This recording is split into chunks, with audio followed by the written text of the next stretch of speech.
నమస్తే మ్యామ్. నమస్తే. మేడం నరాల బాధిత ప్రాబ్లం. ఒకప్పుడు మనము పెద్దవాళ్ళు చూసేవాళ్ళము. బట్ వాళ్ళకి ఇప్పుడు తగ్గింది నరాల బాధిత ప్రాబ్లం. ఇప్పుడు చిన్న వాళ్ళలో ఎక్కువ వస్తూ ఉంది. సో దీనికి చక్కటి సొల్యూషన్ మన ఇంట్లోనే ఉంది. అది కూడా మునగాకు రసము ప్లస్ 2 ఇంగ్రీడియంట్స్ అని చెప్పేసి అంటున్నారు. సో ఈ ఇంగ్రీడియంట్స్ మనకు అంటే ఈ ప్రాబ్లం నుంచి బయటపడడానికి ఎలా యూజ్ అవుతాయి? అది మన ప్రేక్షకుల కోసం తెలియజేయండి. ఇప్పుడు జనరల్‌గా నరాల బలహీనత అనంటే ఏజ్ రిలేటెడ్‌గా ఏమైతుంది, మజిల్స్ అనేవి వీక్ అయితాయి చిన్నగా. ఆ మజిల్స్ వీక్ అవ్వడం వల్ల దాంట్లో ఉండే ఆ మజిల్‌కి సప్లై చేసే నర్వ్స్ కూడా ఆటోమేటిక్‌గా వీక్ అవ్వడం స్టార్ట్ అవుతుంది. ఓకే. ఇది ఏజ్ రిలేటెడ్‌గా వస్తుంది. అండ్ చిన్న వాళ్ళలో ఎలా వస్తుంది అనంటే విటమిన్ B12 డెఫిషియన్సీ గానీ, ఓకే. ఇంకా ఈ నరాల బలహీనత అనేది అదొక డిసీజ్ కాదు. ప్రతి ఒక్క డిసీజ్‌లో ఒక్కొక్క సిమ్టమ్ ఉంటుందన్నమాట. నర్వ్ వీక్‌నెస్‌కి సంబంధించిన సిమ్టమ్ అనేది ఉంటుంది. ఓకే. సో ఈ నర్వ్ వీక్‌నెస్ ఈ డెఫిషియన్సీస్ వల్ల ఒక్కటే కాదు, ఇంకా పారాలిసిస్ వాళ్ళలో వీళ్ళలో కూడా చూస్తున్నాం. అంటే హై బీపీ ఉన్న వాళ్ళలో, స్ట్రోక్ వచ్చిన పేషెంట్స్ అంటే హిస్టరీ ఏమైనా ఉంది అనంటే, పక్షవాతం ఇట్లాంటివి అవి కూడా నరాల వీక్‌నెస్ అయిపోయి కంప్లీట్‌గా ప్యారలైజ్ అయిపోయిన కండిషన్స్ అవన్నీ. ఓకే. ఇప్పుడు జనరల్‌గా ఇప్పుడు చిన్న వాళ్ళలో ఎందుకు చూస్తున్నాము అనంటే విటమిన్ B12 డెఫిషియన్సీ. ఓకే. ఆ B12 డెఫిషియన్సీ వల్ల ఆటోమేటిక్‌గా నర్వ్ వీక్‌నెస్ అవుతుంది.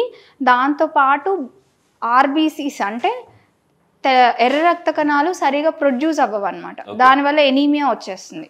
ఆ ఎనీమియా వచ్చేసిందంటే చిన్న పని చేసినా కూడా ఈజీగా వాళ్ళు అలసిపోవడము, అంటే హెడేక్స్ ఉండడము, ఎక్కువ పని చేయలేకపోవడము, ఏమన్నా చిన్న కొంచెం మెట్లెక్కినా కూడా ఆయాసంగా, ఎక్కువ బ్రెత్లెస్నెస్ అంటే షార్ట్నెస్ ఆఫ్ బ్రెత్ ఇట్లాంటివన్నీ మనం చూస్తాం. అట్లాంటివన్నీ కూడా వీక్‌నెస్ ఉన్నాయి అనే మనం చెప్పాలన్నమాట. సో ఇట్లా ఒక్కొక్క దాంట్లో హైపోథైరాయిడిజం అండ్ డయాబెటీస్‌లో కాళ్ళు న్యూరోపతి ఉంటుంది. ఇంకా హైపోథైరాయిడిజంలో కూడా మొద్దు బారిపోవడము ఇట్లాంటి కండిషన్స్. సో ఒక్కొక్క డిసీజ్‌లో ఒక్కొక్క నర్వ్ వీక్‌నెస్ సిమ్టమ్ అనేది మనకు కనిపిస్తూ ఉంటుంది. ఓకే. సో దాంతో పాటు మనము ఇంకోటి ఏం రూల్ అవుట్ చేసుకోవాలి, ఏమైనా హిస్టరీ ఆఫ్ స్ట్రోక్ ఉందా, ఏమైనా బ్రెయిన్ స్ట్రోక్ ఏమైనా జరిగిందా, ఒకవైపు నుంచి లాగేయడం కానీ, లేదంటే ఒకవైపు ఫేస్లో ఏమన్నా డీవియేషన్ ఏమన్నా జరిగిందా, లేదంటే కాలు సరిగా నడవలేకపోవడము, లింబ్ డిఫార్మిటీస్ ఏమన్నా ఉండడం, ఇట్లాంటివన్నీ మనం రూల్ అవుట్ చేసుకోవాలి. అండ్ ఎక్కువ ఏమన్నా చెయ్య నుంచి లాగడం కానీ, లేదంటే కాలు నుంచి ఒకవైపు నుంచి లాగడము, అంటే ఏమైనా నర్వ్ కంప్రెషన్ అవుతుందా, కంప్రెషన్ వల్ల కూడా మనకి వీక్నెస్ అనేది స్టార్టింగ్ స్టేజ్లో ఉంటుంది. తర్వాత నమ్నెస్ అంటే ముద్దు బారిపోవడం ఇట్లాంటివన్నీ చూస్తాం. సో ఇప్పుడు మనం ఏం తీసుకుంటున్నాము, అశ్వగంధ ఒక 2 టేబుల్ స్పూన్స్, బలాచూర్ణం ఒక 2 టేబుల్ స్పూన్స్, మెయిన్ ఇంగ్రీడియంట్ మన మునగాకు రసం. సో ఇది మునగాకు రసం జనరల్గా అందరూ పప్పులు అట్లా కూడా వేసుకోవచ్చు. బట్ ఇట్లా తీసుకుంటే ఏంటి, ఎక్కువ ఎఫెక్టివ్నెస్ అనేది ఉంటుంది. మా ఆయుర్వేదంలో స్వరస అంటారు. స్వరసలో ఏంటి అని అంటే ఎక్కువ అమౌంట్ ఆఫ్ ఎక్స్ట్రాక్ట్ అనేది మన బాడీకి ఉంటుందన్నమాట. అంటే ఇప్పుడు మనం వంట వండినప్పుడు ఏమైతే దాంట్లో ఉండే ప్రోటీన్స్ కొంతవరకు ఎట్లయినా చచ్చిపోతాయి. సో అట్లా కాకుండా మనం డైరెక్ట్గా ఇలా తీసుకోవడం కొంచెం కష్టమైన, ఇది కొంచెం గట్టిగా తీసుకుంటే మంచిగా రిజల్ట్ అనేది ఉంటుంది.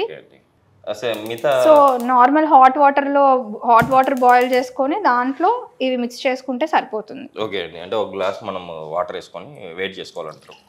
మిగతా బలాచూర్ణ ఇవి ఎలా యూజ్ అవుతుంది? ఇప్పుడు ఈ అశ్వగంధ అనేది నర్వ్ టానిక్. అసలు అన్నిట్లో నర్వ్ టానిక్ అనే కాదు, ప్రతి ఒక్క దాంట్లో ఇన్సామ్నియాకి సంబంధించి, మజిల్ వీక్నెస్కి సంబంధించి బలం అంటే అశ్వగంధ అంటే ఒక రసాయన అనమాట, రీజువనేషన్ టానిక్ అనమాట అది. సో నర్వ్స్ డ్యామేజ్ అవ్వకుండా యూజ్ అవుతుంది, డ్యామేజ్ అయిన నర్వ్స్ని రిపేర్ చేస్తుంది. అండ్ చిన్న సెల్స్ ఏమైతే ఉన్నాయో అవి త్వరగా మంచిగా పెద్ద సెల్స్ లాగా కన్వర్ట్ అవ్వడానికి.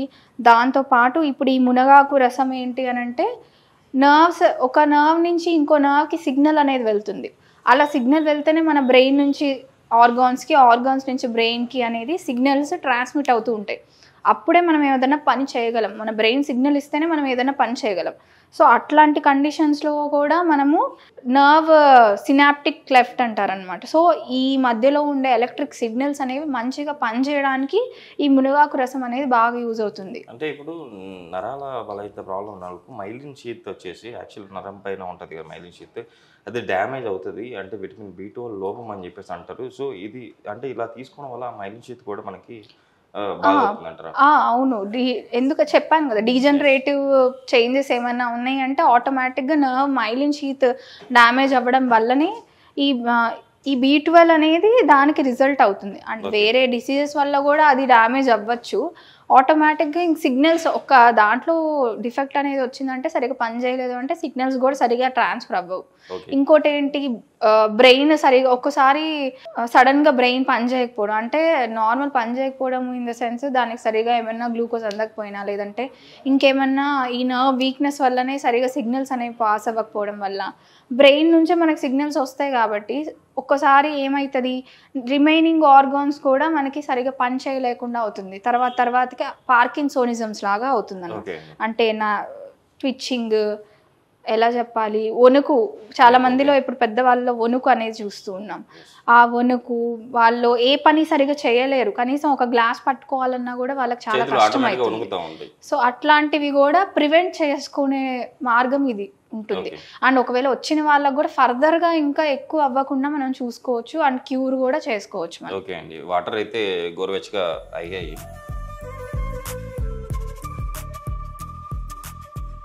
ఇంత వాటర్లో తీసుకుంటే ఓకే, లేదు తీసుకోలేదు అని అంటే ఒక హాఫ్ గ్లాస్ వాటర్లో అయినా తీసుకో. ఇప్పుడు మనం యాక్చువల్లీ ఏంటంటే మనం టీ కాకుండా కాఫీ పెట్టుకునేటప్పుడు మనము యాక్చువల్ ఏం చేస్తాము, పాలను కాగబెట్టుకొని అందులో కాఫీ పొడి కలుపుకొని తాగుతాం. అలాగా ఇప్పుడు మునగాకు మనం వాటర్ని అయితే బాయిల్ చేసుకుని పెట్టుకున్నాం, మిగతా మునగాకు రసం ఇవన్నీ పెట్టుకున్నాం కాబట్టి ఇప్పుడు మునగాకు కాఫీ అని చెప్పేసి అనొచ్చు. కాఫీ అని కూడా అనుకోవచ్చు, ఓకే, ఇబ్బంది లేదు. సో దీంట్లో ఒక స్పూన్ 3 grams, ఓకే, దాంతోపాటు ఇంకో 3 grams బలాచూర్ణ, ఓకే.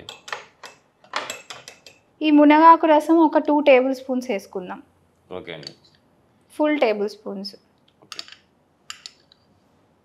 ఇది మామూలుగా ఇలా మనం ప్రిపేర్ చేసుకున్నాం కదండి, ఈ ప్రిపేర్ చేసుకున్న అంటే ఈ మునగాకు కాఫీని రెగ్యులర్గా ఎన్నిసార్లు తీసుకోవాలి? రెగ్యులర్గా అంటే ఒక 2 times తీసుకుంటే మంచి రిజల్ట్ అయితే ఉంటుంది.